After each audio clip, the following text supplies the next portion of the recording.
बिस्मिल्लाहिर्रहमानिर्रहीम। अस्सलाम वालेकुम फ्रेंड्स, मैं हूं यूनुस बेग एडवोकेट अपने यूट्यूब चैनल के साथ। उम्मीद है आप सब खैरियत से होंगे।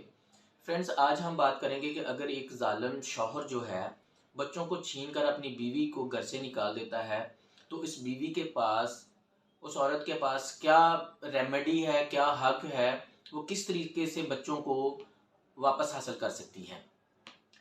फ्रेंड्स, हमारे मुआशरे में जो औरत है उसको हर तरीके से ब्लैकमेल किया जाता है, उसको हरासा और परेशान किया जाता है। हमारे मुआशरे में जो एक शादीशुदा औरत और बच्चों वाली औरत है वो हमेशा से इस वजह से ब्लैकमेल होती है कि उससे बच्चे छीन लिए जाएंगे या बच्चे छीन लिए जाते हैं।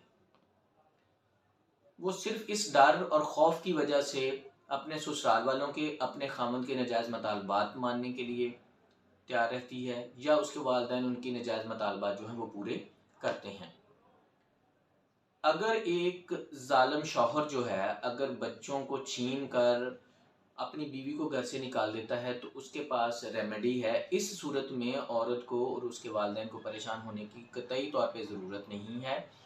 वो फौरी तौर पर अपने वकील के ज़रिए ज़ाब्ता फौजदारी की दफ़ा 491 के तहत रिट पटिशन दायर करेंगे सेशन कोर्ट में। तो सेशन कोर्ट जो है वो फौरी तौर पर बच्चों को बरामद करके वालदा के हवाले कर देगी। सेशन कोर्ट जो है, जब आप रिट पटिशन दायर करते हैं तो सेशन जज साहब जो हैं वो इलाके के जो थाना के SHO हैं उसको हुक्म देती है कि बच्चों को फौरी तौर पे रिकवर करके अदालत में पेश करें। एक दिन की वो तारीख देते हैं, ज़्यादा से ज़्यादा एक तारीख जो है वो देते हैं, मतलब एक दिन की। उसमें जो SHO है बच्चों को पेश करता है और बगैर हीलो हुज्जत के बच्चे जो हैं वो वालदा की कस्टडी में दे दिए जाते हैं, वालदा के हवाले कर दिए जाते हैं। तो इस सूरत में कतई तौर पे आपको परेशान होने की ज़रूरत नहीं है। आप बच्चों को फौरी तौर पे वापस ले सकते हैं।